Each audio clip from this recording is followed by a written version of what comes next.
En la provincia de Matanzas, Cuba, el 14 de marzo de 1810, un grito desgarrador atravesó las paredes de piedra de la hacienda San Rafael de las Mercedes, una de las plantaciones de azúcar más prósperas del Caribe español.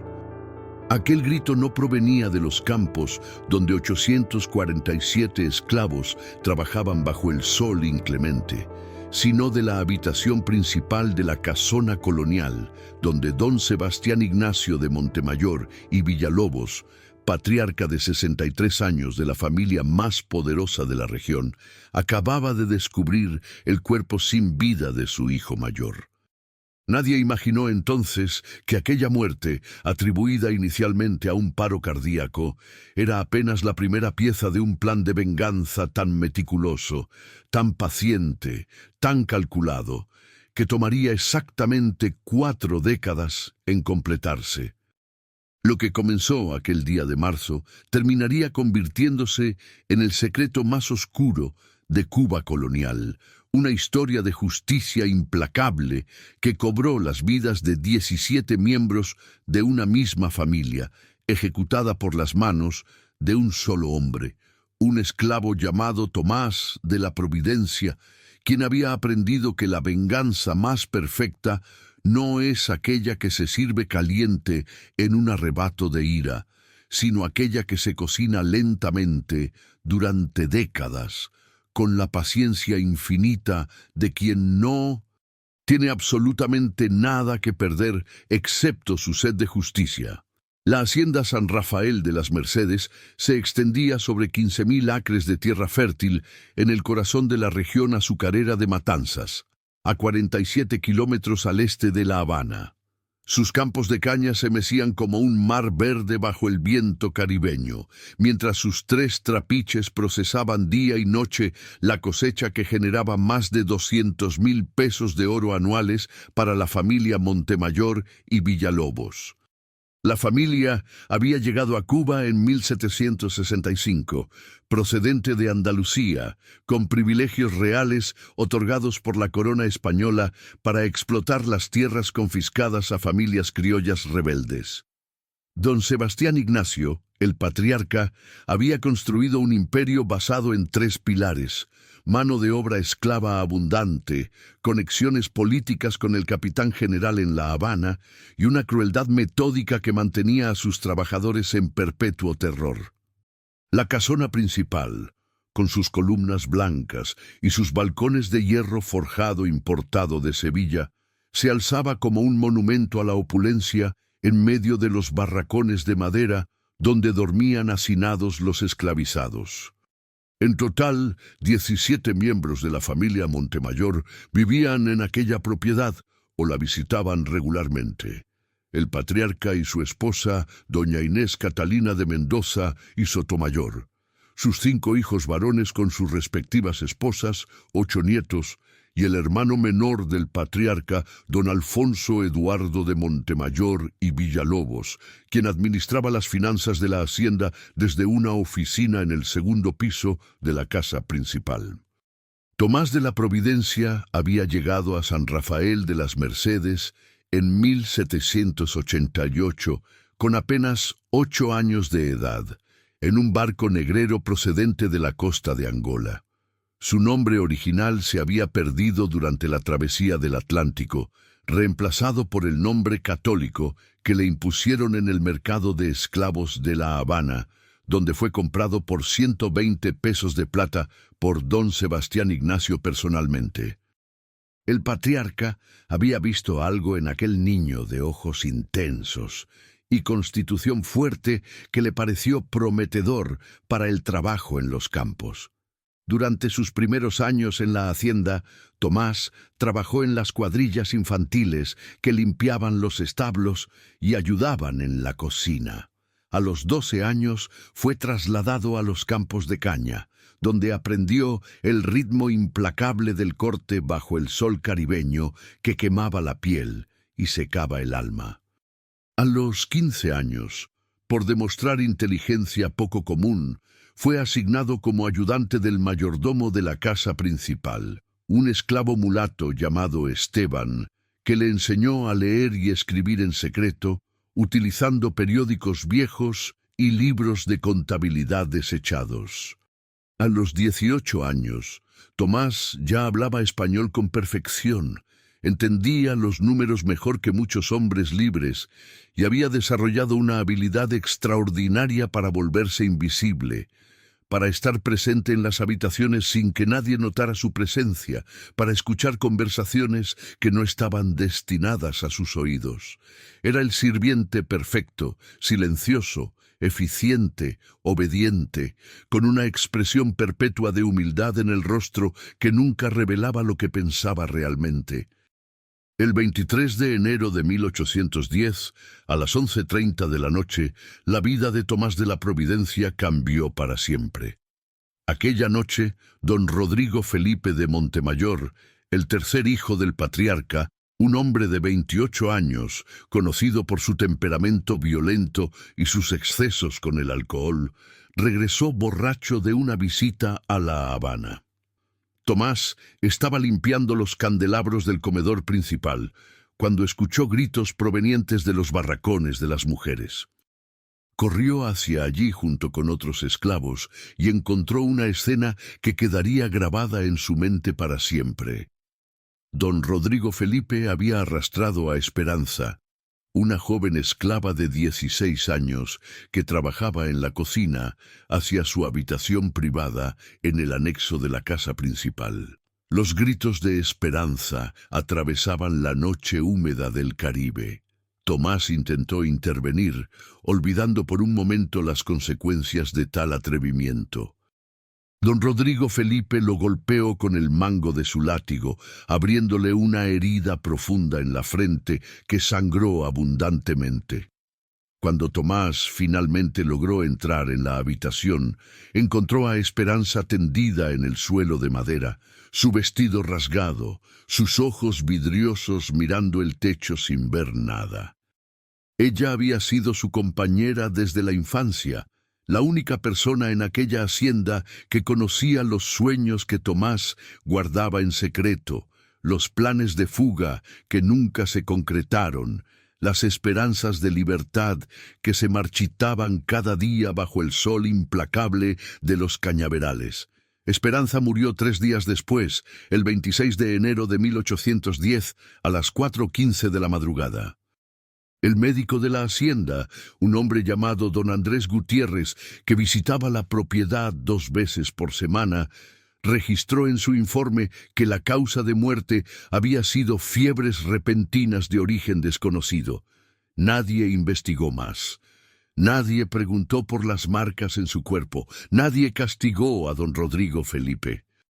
De hecho, aquella misma tarde, el patriarca don Sebastián Ignacio organizó una cena familiar para celebrar el compromiso matrimonial de su hijo mayor con la hija de un comerciante rico de La Habana. Tomás sirvió la cena con su rostro impasible habitual, llevando bandejas de cerdo asado y vino tinto importado de España, mientras dentro de su pecho algo fundamental se había roto para siempre. Esa noche, acostado en su jergón en el barracón de hombres, Tomás de la Providencia no lloró, no gritó. No rezó a los dioses africanos que algunos de los esclavos más viejos todavía invocaban en secreto. En cambio, hizo algo mucho más peligroso. Comenzó a planificar.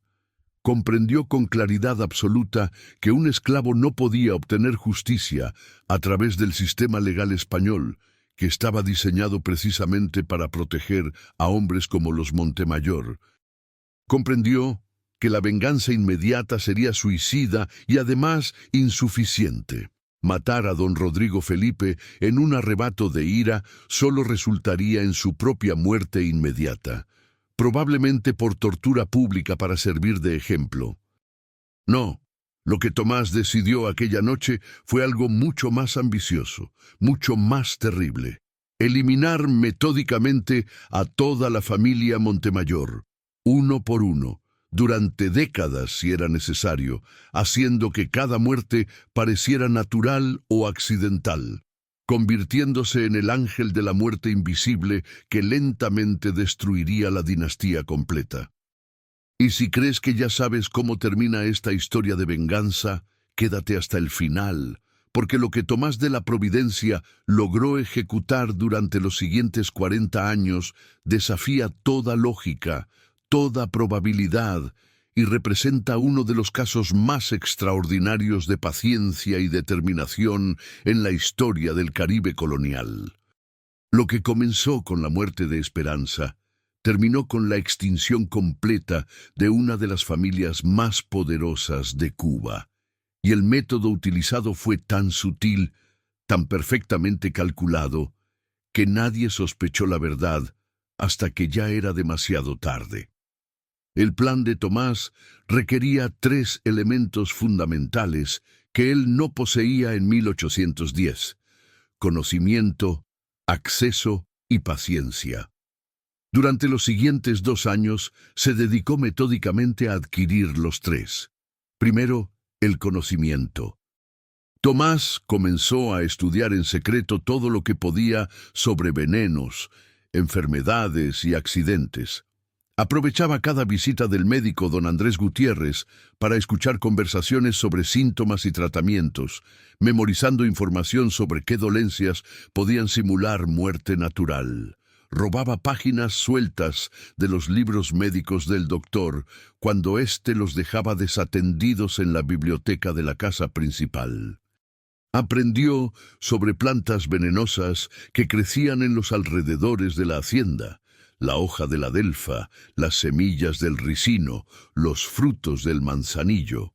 Descubrió que pequeñas dosis de arsénico, administradas regularmente durante meses, podían simular una enfermedad debilitante que eventualmente causaba la muerte sin despertar sospechas. Segundo, el acceso.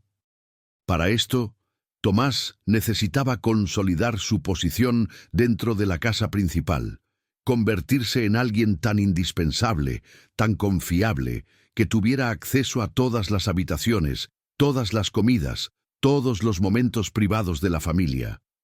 Trabajó incansablemente para ganarse la confianza del mayordomo principal, asumiendo voluntariamente las tareas más difíciles, demostrando lealtad absoluta, mostrándose siempre disponible y eficiente. Tercero, la paciencia. Esto fue quizás lo más difícil.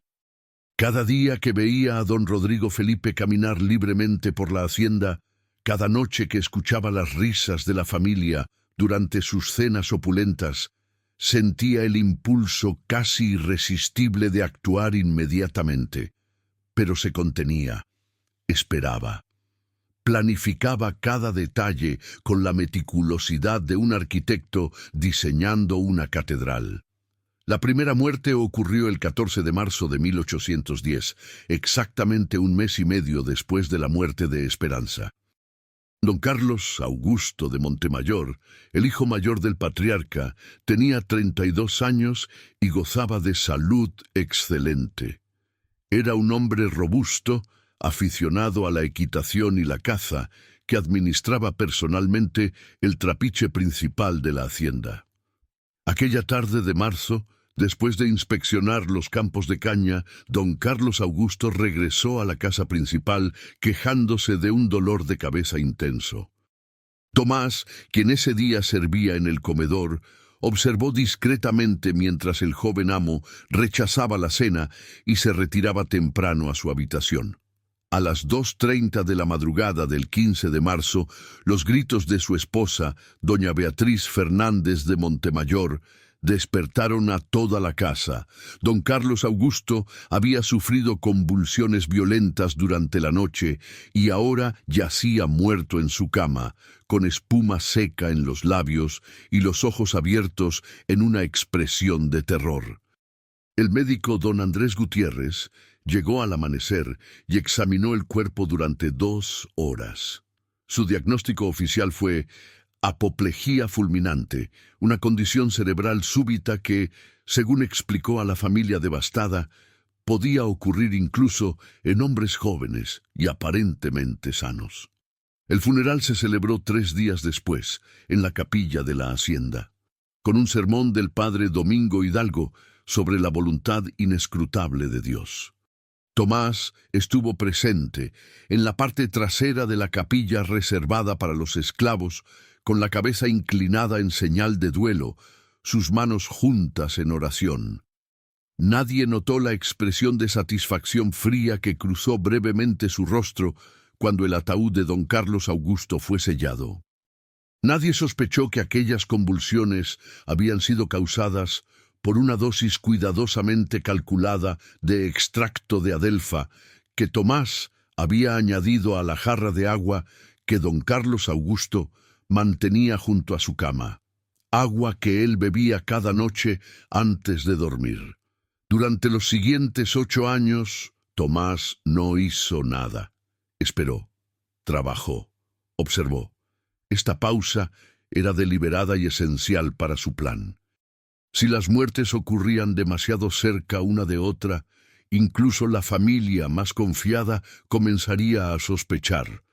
Además, necesitaba que cada muerte fuera diferente, que siguiera un patrón natural de desgracias familiares que cualquier familia rica podría experimentar durante décadas. En 1812 consolidó su posición cuando el viejo mayordomo Esteban murió de vejez natural y Tomás fue promovido oficialmente a mayordomo principal de la casa, con responsabilidad directa sobre todos los sirvientes domésticos. Ahora tenía acceso completo a todas las habitaciones, supervisaba la preparación de todas las comidas, controlaba las medicinas que se administraban a los enfermos, y nadie cuestionaba su presencia en ningún lugar de la propiedad. Se había vuelto parte del paisaje, tan familiar como los muebles, tan ignorado como las paredes. Los miembros de la familia Montemayor discutían sus asuntos más privados delante de él como si no existiera. Revelaban sus secretos, sus deudas, sus infidelidades, sus miedos, sin imaginar que cada palabra era registrada meticulosamente en la mente de un hombre que los estudiaba con la intensidad de un naturalista observando especímenes de insectos.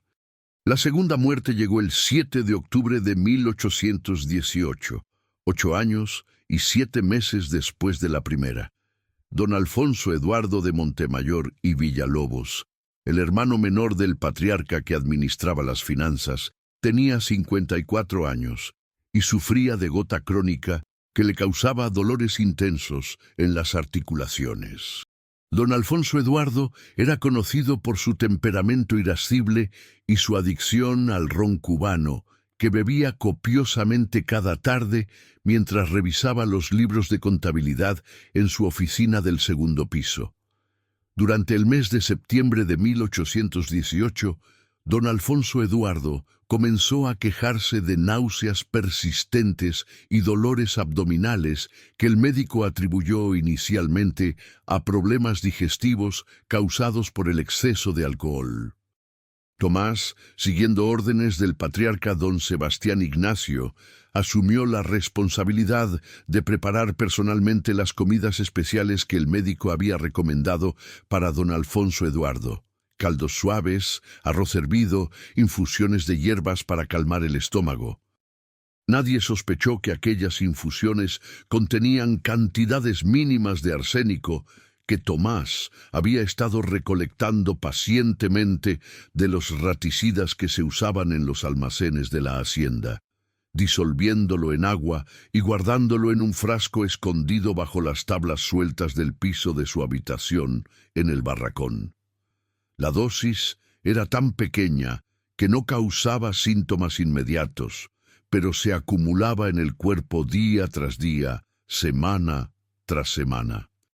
El 6 de octubre, don Alfonso Eduardo colapsó en su oficina mientras revisaba los registros de gastos del mes. Murió a las 3:45 de la tarde del día siguiente, rodeado de su familia, después de sufrir convulsiones y vómitos que el médico diagnosticó como envenenamiento de la sangre causado por exceso de bilis negra. El funeral fue menos elaborado que el de don Carlos Augusto, pero igualmente solemne. Durante la ceremonia, Don Sebastián Ignacio, ahora de 71 años y notablemente envejecido, habló con voz quebrada sobre la maldición que parecía perseguir a su familia, sobre las 2 muertes prematuras que habían sufrido en menos de una década.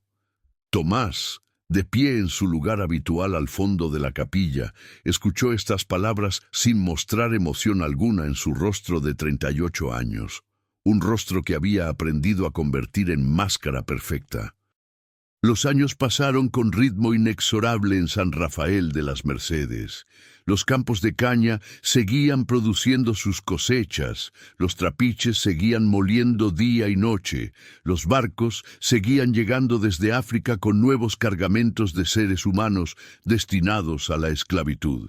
La hacienda prosperaba económicamente a pesar de las tragedias familiares, o quizás precisamente por ellas, pues la muerte tiene una forma peculiar de concentrar las fortunas en cada vez menos manos.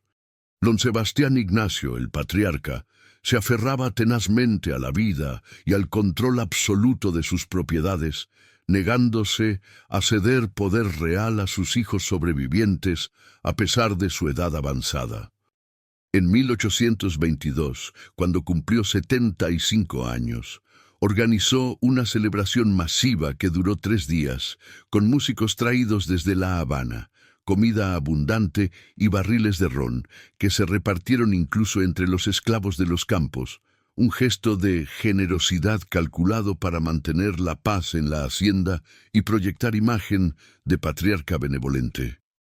Tomás supervisó cada detalle de aquella celebración, dirigiendo a los sirvientes con eficiencia impecable, asegurándose de que cada miembro de la familia y cada invitado importante quedara completamente satisfecho. Durante aquellos 3 días de festividades, nadie notó que Tomás aprovechaba cada momento de caos para explorar habitaciones que normalmente estaban cerradas, para memorizar dónde se guardaban las llaves de los armarios de medicinas, para estudiar las rutinas exactas de cada miembro de la familia, para identificar qué criados eran más leales y cuáles podrían ser comprados o manipulados si fuera necesario. La tercera muerte ocurrió el 19 de febrero de 1825. Doña Inés Catalina de Mendoza y Sotomayor, la esposa del patriarca, tenía 72 años y había estado en salud frágil durante los últimos años, sufriendo de dolores en las articulaciones que limitaban su movilidad. Pasaba la mayor parte de sus días en su habitación del 2º piso, recibiendo visitas de sus nueras y nietos, dirigiendo desde su sillón de mimbre las actividades domésticas de la casa principal. Era una mujer de temperamento severo, que trataba a los esclavos domésticos con desprecio apenas contenido, refiriéndose a ellos siempre en tercera persona, incluso cuando estaban presentes como si fueran objetos inanimados, incapaces de comprender el lenguaje humano. Durante el invierno de 1825, doña Inés Catalina desarrolló una tos persistente que el médico diagnosticó como bronquitis común.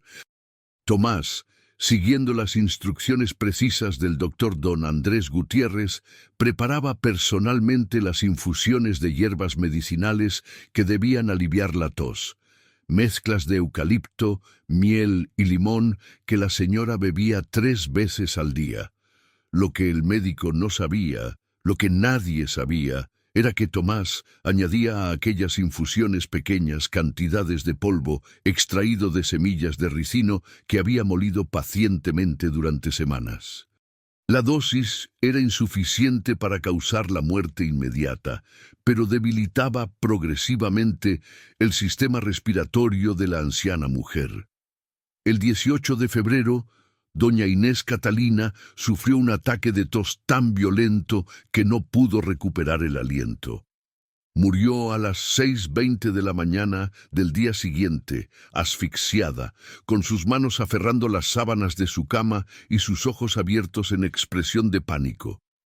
El médico certificó que la muerte había sido causada por complicación pulmonar derivada de bronquitis crónica. don Sebastián Ignacio, devastado por la pérdida de su esposa de casi 50 años de matrimonio, encargó una tumba elaborada de mármol italiano que tardó 6 meses en llegar desde Europa. Durante el funeral, Tomás observó cómo el patriarca lloraba abiertamente junto al ataúd, un espectáculo raro de vulnerabilidad emocional en un hombre que había construido su imperio sobre la crueldad sistemática.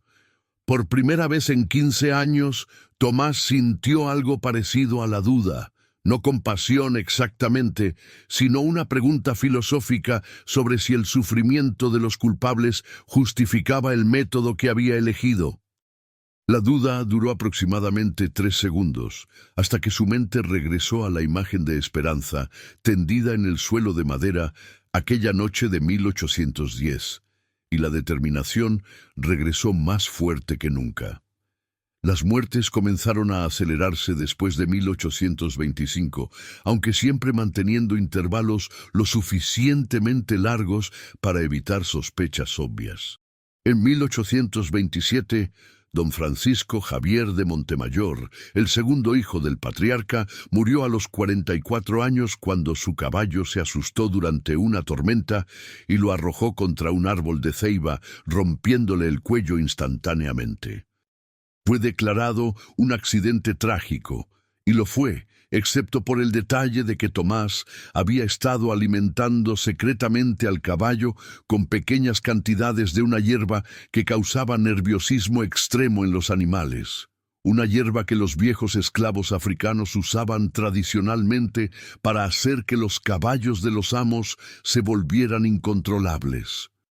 En 1829, doña Beatriz Fernández de Montemayor, la viuda de don Carlos Augusto, que nunca se había vuelto a casar después de la muerte de su esposo en 1810, falleció repentinamente a los 47 años de lo que el médico llamó fallo cardíaco súbito, sin saber que su corazón había sido progresivamente debilitado por las pequeñas dosis de digital que Tomás había añadido durante meses a las gotas de laudanum que ella tomaba cada noche para combatir el insomnio crónico que la había atormentado desde la muerte de su marido. En 1831, don Rodrigo Felipe de Montemayor, el hombre que había violado y asesinado a Esperanza 21 años antes, murió a los 49 años después de sufrir una enfermedad misteriosa que lo había consumido durante 6 meses. Vómitos, pérdida de peso dramática, dolores abdominales insoportables, delirios en sus últimos días. El médico nunca pudo identificar la causa exacta, proponiendo varias teorías desde cáncer de estómago hasta maldición divina. La verdad era que Tomás había estado envenenándolo metódicamente con dosis regulares de arsénico durante medio año, viendo con satisfacción fría cómo el hombre que había destruido su única felicidad se consumía lentamente, sufriendo cada día el tipo de agonía que ningún médico podía aliviar. Si conoces a alguien que necesita escuchar una historia sobre cómo la paciencia y la determinación pueden convertirse en armas más poderosas que la fuerza bruta, comparte este relato ahora mismo. Esta es una historia sobre justicia que tomó 40 años en ejecutarse, sobre un hombre que convirtió su dolor en plan maestro, sobre cómo los oprimidos a veces encuentran formas de resistencia que desafían toda expectativa. Para 1835, 25 años después de la muerte de Esperanza, Tomás de la Providencia tenía 55 años y había eliminado a 7 miembros de la familia Montemayor, 2 hijos del patriarca, una nuera, el hermano del patriarca y la esposa del patriarca. Faltaban 10 más para completar los 17 que había jurado eliminar. Don Sebastián Ignacio, ahora de 88 años, había sobrevivido milagrosamente a todos ellos, convirtiéndose en una figura casi espectral que deambulaba por la casa principal apoyado en un bastón de caoba con empuñadura de plata, murmurando sobre maldiciones familiares y castigos divinos. Su mente comenzaba a fallar. confundiendo nombres y fechas, preguntando por personas que habían muerto hacía años. Los tres hijos sobrevivientes del patriarca, don Pedro Antonio, don Miguel Ángel y don José María, todos en sus 40 y tantos años, comenzaron a disputarse discretamente el control de la hacienda, cada uno maniobrando para posicionarse como heredero principal, cuando el viejo patriarca finalmente muriera. Estas disputas internas facilitaron enormemente el trabajo de Tomás, pues las familias divididas por la ambición y la desconfianza mutua son mucho menos propensas a notar patrones en las desgracias que las acechan. Además, la prosperidad económica continuaba inquebrantable. En 1835, la hacienda San Rafael de las Mercedes exportaba más de 2.000 toneladas de azúcar refinada anualmente, empleaba a 1.100 esclavos y generaba beneficios superiores a los 300.000 pesos de oro cada año.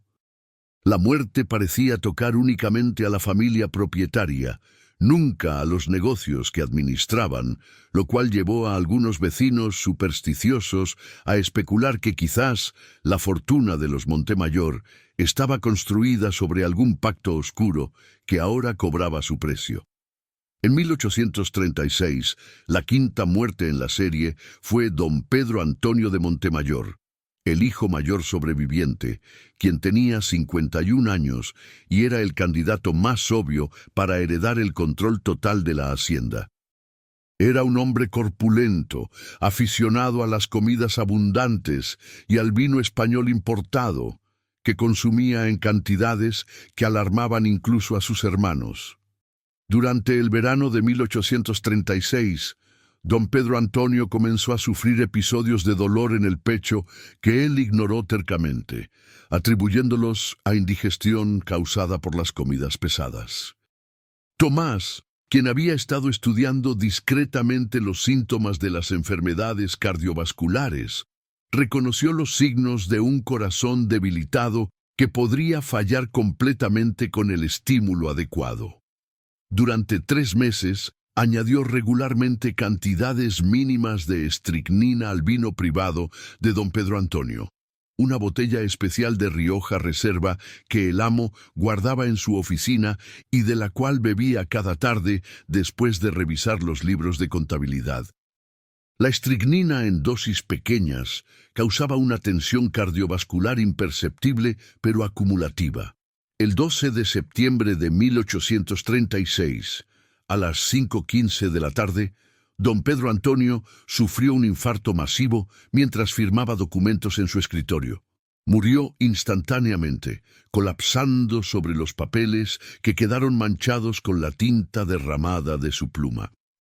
El médico, ahora un joven llamado doctor Luis Enrique Pérez, que había reemplazado al viejo don Andrés Gutiérrez después de su retiro, diagnosticó apoplejía cardíaca provocada por excesos en la alimentación y consumo de alcohol. Nadie cuestionó el diagnóstico. Nadie investigó más allá. Don Pedro Antonio fue enterrado junto a su madre y sus hermanos en la cripta familiar, y la lucha por el control de la hacienda continuó ahora entre los 2 hijos sobrevivientes del patriarca, don Miguel Ángel y don José María. Los nietos de don Sebastián Ignacio comenzaron a caer en 1837. Había 8 en total, edades que iban desde los 6 hasta los 21 años, hijos de los diversos matrimonios de los Montemayor. Tomás no sentía placer particular en planificar la eliminación de niños, pero su plan requería la extinción completa de la línea familiar, sin excepciones que pudieran reclamar la herencia o continuar el apellido. Razonaba con lógica fría que aquellos niños, criados en el lujo y el privilegio construido sobre el sufrimiento de centenares de esclavos, inevitablemente crecerían para convertirse en amos tan crueles como sus padres y abuelos. La primera fue María Concepción de Montemayor, de 16 años, hija de don Rodrigo Felipe, quien murió en abril de 1837, después de contraer fiebres tifoideas durante una epidemia que afectó a varios residentes de la región. Lo que nadie sabía era que Tomás había contaminado deliberadamente el agua de su jarro personal con bacterias de los pozos sépticos de los barracones. En octubre del mismo año, los gemelos Eduardo y Fernando de Montemayor, de 9 años, hijos de don Pedro Antonio, murieron en un accidente de ahogamiento en el río que atravesaba la propiedad, una tragedia que devastó a su madre viuda. El accidente fue investigado superficialmente y se concluyó que los niños habían desobedecido las órdenes de no nadar en la zona profunda. Nadie sospechó que Tomás había estado semanas antes removiendo las piedras que marcaban los lugares seguros para vadear, conocimiento que los gemelos habían aprendido, pero que ya no servía cuando el río se llevó sus pequeños cuerpos. En 1838, Catalina Isabel de Montemayor, de 11 años, murió de complicaciones respiratorias después de una neumonía mal curada. Su medicina había sido cuidadosamente adulterada por Tomás con sustancias que suprimían el sistema inmunológico. En 1839, Antonio Sebastián de Montemayor, de 18 años, supuestamente el más prometedor de los nietos, murió cuando su rifle de caza explotó en sus manos durante una expedición, destrozándole el pecho. El rifle había sido saboteado meticulosamente por Tomás durante la noche anterior. Para 1840, 30 años después del inicio de su campaña de venganza, Tomás había eliminado a 11 miembros de la familia Montemayor.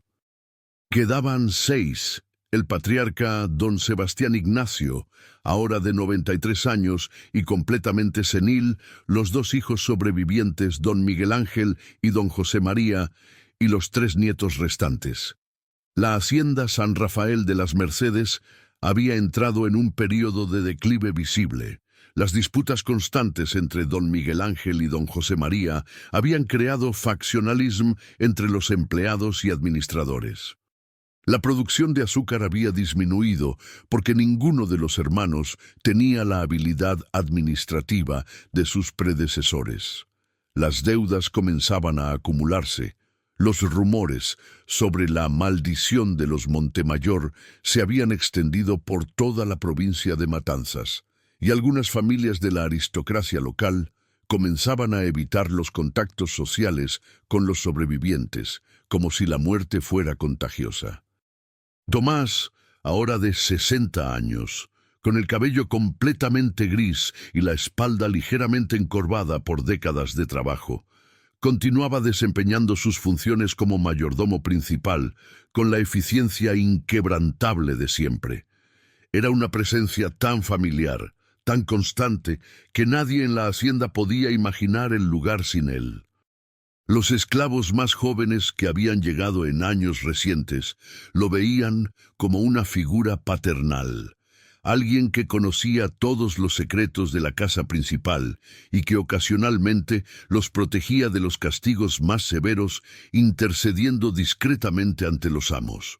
Los esclavos más viejos, aquellos que habían conocido a Esperanza y recordaban la noche de 1810, a veces miraban a Tomás con expresiones extrañas, como si intuyeran algo que no podían articular completamente, pero nunca decían nada. En la cultura de la hacienda, el silencio era supervivencia. Don Sebastián Ignacio murió finalmente el 3 de enero de 1841, a los 94 años de edad, en su cama, rodeado de sus 2 hijos sobrevivientes y 3 nietos. Su muerte fue pacífica, casi anticlimática después de tantas muertes violentas o misteriosas en la familia. Había sobrevivido más tiempo que cualquiera de sus contemporáneos, más tiempo que la mayoría de sus hijos, lo suficiente para ver a su dinastía familiar desmoronarse lentamente a su alrededor. En sus últimos años de lucidez intermitente, había hablado obsesivamente sobre maldiciones y castigos divinos, convencido de que Dios estaba castigando a su familia por pecados no especificados. Nunca imaginó que el castigo no venía del cielo, sino de los pisos inferiores de su propia casa, ejecutado pacientemente por un hombre al que había comprado por 120 pesos de plata 53 años antes. Tomás no aceleró ni retrasó la muerte del patriarca. Simplemente dejó que la naturaleza siguiera su curso. Había algo apropiado en permitir que don Sebastián Ignacio viviera lo suficiente para ver el colapso de todo lo que había construido, para experimentar el dolor de sobrevivir a sus propios hijos, para morir, sabiendo que su imperio estaba destinado a desintegrarse. El funeral del patriarca fue sorprendentemente modesto. La mayoría de las familias aristocráticas de Matanzas enviaron condolencias, pero no asistieron personalmente, temerosas de la supuesta maldición. Don Miguel Ángel y don José María, ahora en sus 50 y tantos años, heredaron formalmente el control conjunto de la hacienda, un arreglo que satisfacía a ninguno de los dos y que garantizaba conflictos futuros. La desintegración se aceleró después de 1841. Don Miguel Ángel de Montemayor, de 52 años, murió en abril de 1842 después de una caída misteriosa por las escaleras de la casa principal a las 2:30 de la madrugada. Había estado bebiendo ron pesadamente aquella noche, lo cual explicaba su estado de embriaguez, pero lo que nadie sabía era que Tomás había engrasado cuidadosamente 3 escalones específicos en la sección más empinada de la escalera. Escalones que él sabía que don Miguel Ángel utilizaría inevitablemente en su camino tambaleante hacia su habitación. La caída le rompió el cuello y varias costillas. Murió en el hospital de Matanzas 2 días después, sin haber recuperado la conciencia. Don José María de Montemayor quedó como único hijo sobreviviente del patriarca y heredero total de la hacienda, pero su salud mental comenzó a deteriorarse rápidamente. Desarrolló paranoia extrema, convencido de que alguien o algo estaba cazando sistemáticamente a su familia. Contrató guardias adicionales, instaló cerraduras nuevas en todas las puertas, comenzó a revisar personalmente toda su comida antes de comerla. En junio de 1843, su hija Rosario de Montemayor, de 14 años, murió después de comer hongos venenosos que supuestamente había recolectado por error durante un paseo por los bosques de la propiedad. Don José María, destrozado por la pérdida, aumentó aún más sus medidas de seguridad, pero no podía protegerse contra un enemigo que no sabía que existía, un enemigo que vivía dentro de su propia casa y que conocía cada rincón, cada rutina, cada vulnerabilidad. En enero de 1844, don José María contrató a un investigador privado de La Habana, un español llamado Bernardo Ruiz, que había trabajado anteriormente para la policía colonial. Le pagó 1,000 pesos de oro para investigar las muertes en la familia, buscando patrones, buscando explicaciones. Bernardo Ruiz pasó 3 meses en la hacienda San Rafael de las Mercedes, entrevistando a empleados, revisando registros médicos, examinando las circunstancias de cada muerte. Su investigación fue exhaustiva pero fundamentalmente inútil, porque estaba buscando conspiraciones externas, enemigos comerciales, sociedades secretas. Nunca consideró seriamente que el responsable pudiera ser uno de los esclavos domésticos, y específicamente nunca sospechó del mayordomo principal, que era tan útil proporcionándole información y acceso a documentos. Tomás cooperó completamente con la investigación, respondiendo preguntas con deferencia humilde, proporcionando registros cuando se le solicitaban, incluso sugiriendo líneas de investigación que lo alejaban a él y dirigían la atención hacia otros. En abril de 1844, Bernardo Ruiz presentó su informe final a don José María. Había encontrado evidencia de una serie extraordinaria de desgracias, pero ninguna prueba de crímenes coordinados. Su conclusión era que la familia Montemayor había sido víctima de mala suerte extrema, posiblemente exacerbada por factores genéticos que predisponían a ciertos miembros hacia enfermedades cardíacas y otras condiciones. Recomendaba medidas de higiene mejoradas, consultas médicas más frecuentes y quizás considerar mudarse temporalmente de la hacienda para romper el ciclo de desgracias asociadas con el lugar. Don José María pagó los honorarios del investigador y despidió sus recomendaciones como inútiles. No tenía intención de abandonar la hacienda que su familia había construido durante 8 décadas. Los 2 últimos nietos cayeron en 1845. Gabriel de Montemayor, de 21 años, hijo de don José María y el último varón con posibilidad de continuar el apellido, murió en julio durante una epidemia de cólera que afectó a la región. Su muerte fue particularmente sospechosa porque fue el único miembro de la familia que contrajo la enfermedad, mientras que todos los demás permanecieron inexplicablemente sanos. La razón era que Tomás había contaminado específicamente la comida y agua de Gabriel con materia fecal de víctimas de cólera, asegurándose de que la infección fuera inevitable. En noviembre, Ana María de Montemayor, de 13 años, la última nieta, murió ahogada en la bañera de su habitación.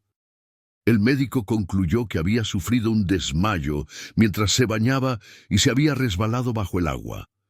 Don José María encontró el cuerpo. Su grito de anguish atravesó toda la hacienda, un sonido animal de dolor que ningún ser humano debería ser capaz de producir. Había perdido a todos sus hijos. Era el último Montemayor vivo. La línea familiar que había comenzado con tanto orgullo en 1765 estaba a punto de extinguirse completamente. Don José María de Montemayor pasó los últimos meses de 1845 en un estado de colapso psicológico casi total. Bebía constantemente, hablaba solo, vagaba por las habitaciones vacías de la casa principal llamando los nombres de los muertos. En diciembre, despidió a todos los administradores externos y anunció su intención de vender la hacienda, algo impensable para un Montemayor en circunstancias normales. Pero estas no eran circunstancias normales. La producción había caído a menos de 1/3 de los niveles de 1835. Las deudas se habían acumulado a más de 100,000 pesos. La reputación de maldición había hecho que la propiedad fuera prácticamente imposible de vender a precio justo. Don José María comenzó a negociar con un consorcio de comerciantes británicos que ofrecía comprar la tierra y los esclavos por una fracción de su valor real. La transacción estaba programada para completarse el 15 de febrero de 1846. No llegó a completarse.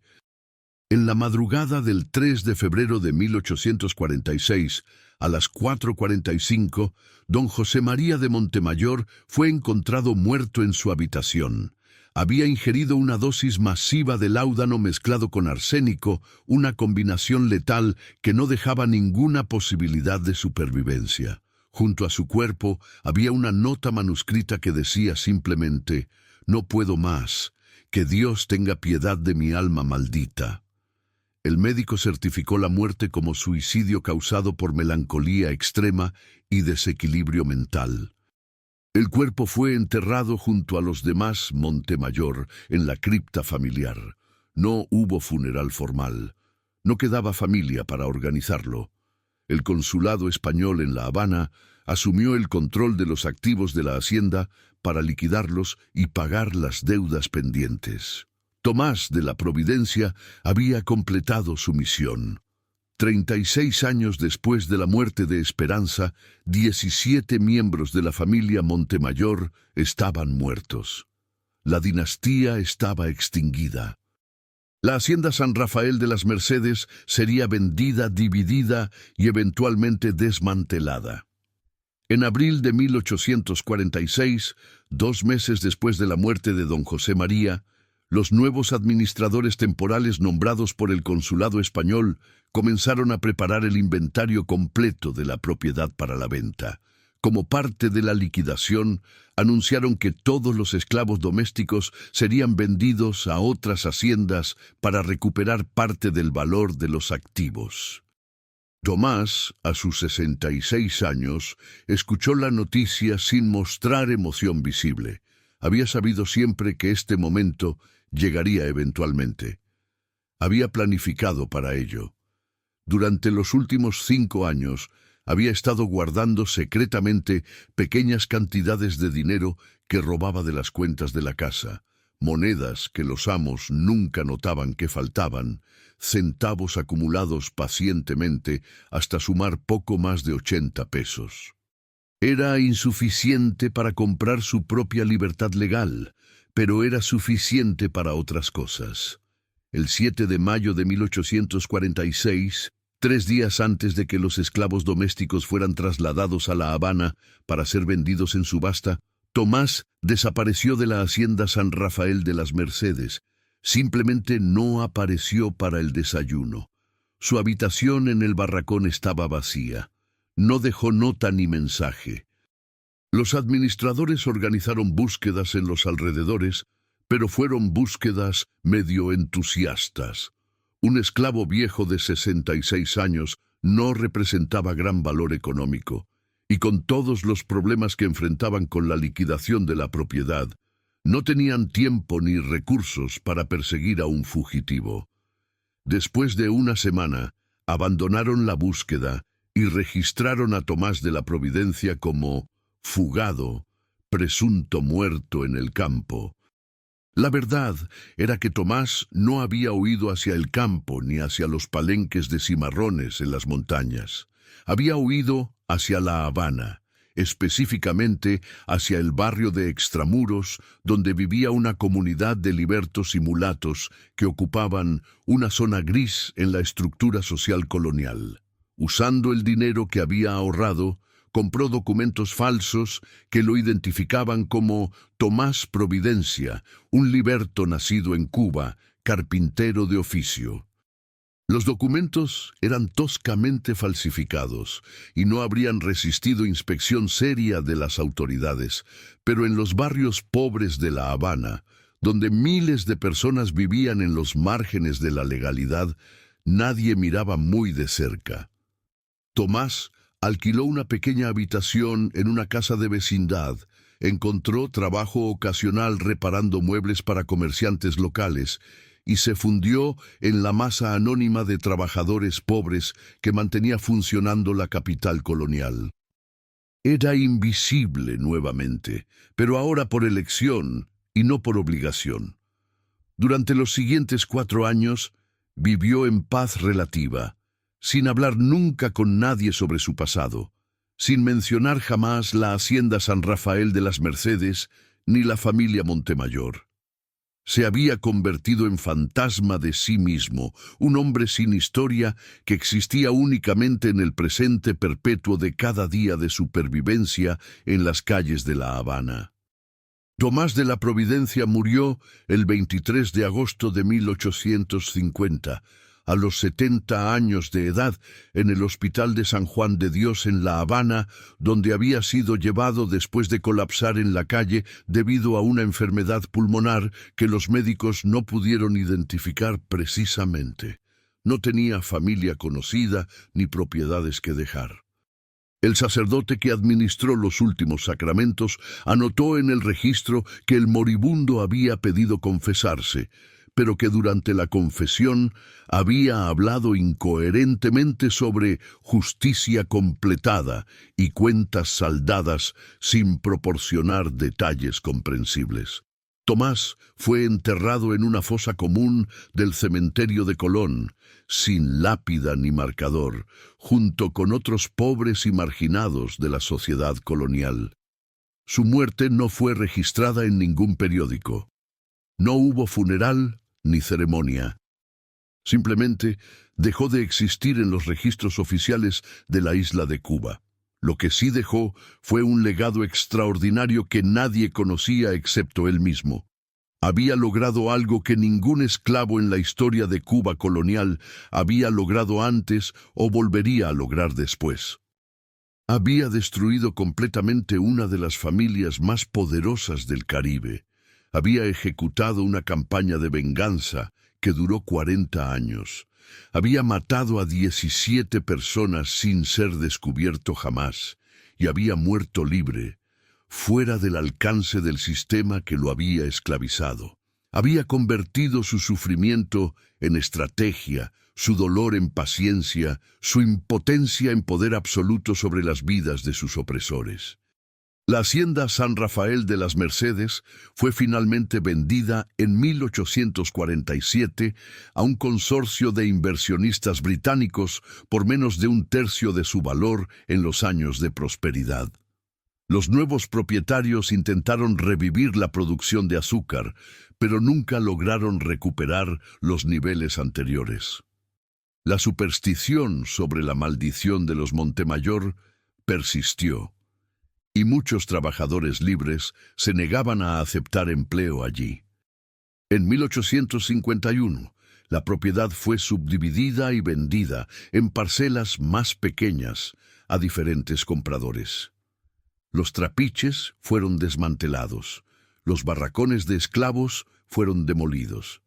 La casa principal, aquella estructura de columnas blancas y balcones de hierro forjado que había sido símbolo de opulencia y poder, fue gradualmente saqueada de todos sus elementos valiosos y abandonada a los elementos. Para 1860 era una ruina invadida por la vegetación tropical. Para 1880 prácticamente había desaparecido, con apenas algunas paredes de piedra marcando dónde había estado. La cripta familiar donde yacían los 17 Montemayor fue profanada por buscadores de tesoros en algún momento de la década de 1870. Los ataúdes abiertos y saqueados, los restos dispersados. Hoy, en el siglo XXI, no queda absolutamente nada de la hacienda San Rafael de las Mercedes, excepto algunos registros en archivos históricos y una pequeña mención en estudios académicos sobre la economía azucarera del periodo colonial. La familia Montemayor y Villalobos no tiene descendientes conocidos. El apellido se extinguió completamente en Cuba. Es como si nunca hubieran existido. La verdad sobre lo que realmente sucedió en San Rafael de las Mercedes permaneció enterrada durante casi un siglo. Fue descubierta accidentalmente en 1934 por un investigador cubano llamado Dr. Ernesto Villanueva, quien estaba estudiando registros de mortalidad en haciendas azucareras del siglo XIX para un proyecto sobre epidemias y salud pública. Mientras revisaba los archivos del antiguo Hospital de San Juan de Dios, encontró el registro de defunción de Tomás Providencia en 1850. Lo que llamó su atención fue una nota marginal escrita por el sacerdote que había administrado los últimos sacramentos. Una nota que decía: «El moribundo confesó haber causado múltiples muertes por venganza, mencionando nombres de familia Montemayor. No pude verificar si era delirio o confesión verdadera. Que Dios juzgue su alma». Intrigado, el doctor Villanueva comenzó a investigar la familia Montemayor y descubrió el patrón extraordinario de muertes entre 1810 y 1846. Cruzó fechas, revisó registros médicos, estudió inventarios de la hacienda que mencionaban a Tomás, esclavo doméstico, mayordomo principal, en documentos desde 1812 hasta 1846. Gradualmente, reconstruyó la historia completa y publicó sus hallazgos en 1936 en una monografía titulada La venganza de 40 años, un caso extraordinario de resistencia esclava en Cuba colonial. El trabajo causó sensación en círculos académicos, pero fue ampliamente ignorado por el público general.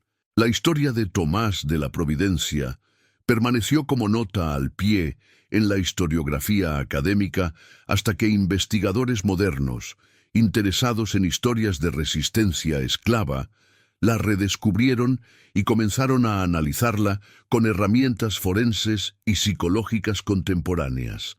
Hay historias que la historia oficial prefiere olvidar porque cuestionan las narrativas reconfortantes sobre el pasado. Esta es una de esas historias. Tomás de la Providencia no fue un héroe en el sentido convencional.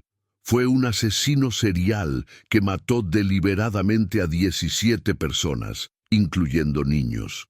Pero tampoco fue un simple criminal. Fue un hombre esclavizado que respondió a un sistema de violencia institucionalizada con la única forma de justicia que estaba disponible para alguien en su posición. Su historia nos obliga a confrontar preguntas incómodas sobre moralidad, justicia y venganza.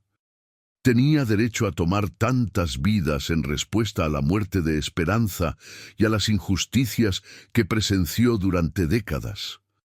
Su paciencia extraordinaria lo hace más o menos culpable. El hecho de que nunca fuera descubierto representa justicia cósmica o simplemente habilidad criminal excepcional. Estas preguntas no tienen respuestas fáciles. Lo que es indiscutible es que Tomás de la Providencia demostró capacidades de planificación estratégica, autocontrol y determinación que desafían nuestras suposiciones sobre lo que era posible para personas esclavizadas en el sistema colonial. Demostró que incluso en las circunstancias más opresivas, incluso cuando todas las estructuras de poder están diseñadas para mantener la sumisión absoluta, la voluntad humana puede encontrar formas de resistencia que son absolutamente devastadoras. Su venganza fue terrible, sí, pero fue perfecta en su ejecución. 40 años, 17 muertes, 0 sospechas hasta décadas después de su propia muerte. Es difícil pensar en otro caso en la historia donde un individuo completamente sin poder formal haya logrado algo tan absolutamente destructivo contra sus opresores. Estas son las historias que necesitamos recordar, no para glorificar la violencia, sino para comprender la realidad completa del período esclavista. Durante demasiado tiempo, la historia ha sido contada desde la perspectiva de los amos, de los propietarios, de los que escribieron los documentos oficiales. Las voces de los esclavizados raramente aparecen en los registros, excepto como números en inventarios o nombres en listas de ventas. Tomás de la Providencia nos dejó algo diferente, un caso documentado de agencia absoluta, de un hombre que se negó a aceptar el papel de víctima pasiva y en cambio se convirtió en arquitecto de su propia forma de justicia, por terrible que fuera. Su historia nos recuerda que la resistencia tomaba muchas formas durante el período esclavista, desde las rebeliones abiertas y las fugas hacia los palenques hasta las formas más sutiles y pacientes de sabotaje y venganza.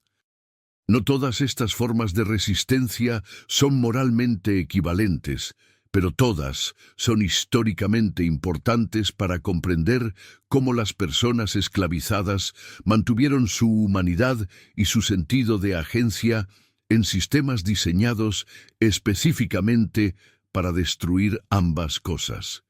Si esta historia te ha conmovido profundamente, si te ha hecho reflexionar sobre la complejidad moral de la resistencia en condiciones de opresión extrema, no olvides compartirla con quienes necesitan comprender que la historia nunca es simple, nunca es blanca o negra, sino llena de grises difíciles que nos obligan a pensar más profundamente sobre justicia, venganza y humanidad. Dale like si crees que estas historias merecen ser contadas completas, sin censura y sin simplificación. Suscríbete al canal para más relatos que recuperan las voces y las historias que los registros oficiales intentaron borrar. Porque recordar es resistir y comprender es el primer paso hacia la justicia. La tumba sin nombre de Tomás de la Providencia en el cementerio de Colón ha desaparecido, cubierta por otras tumbas y por los cambios del tiempo. No hay monumento que marque su vida. No hay estatuas ni placas conmemorativas.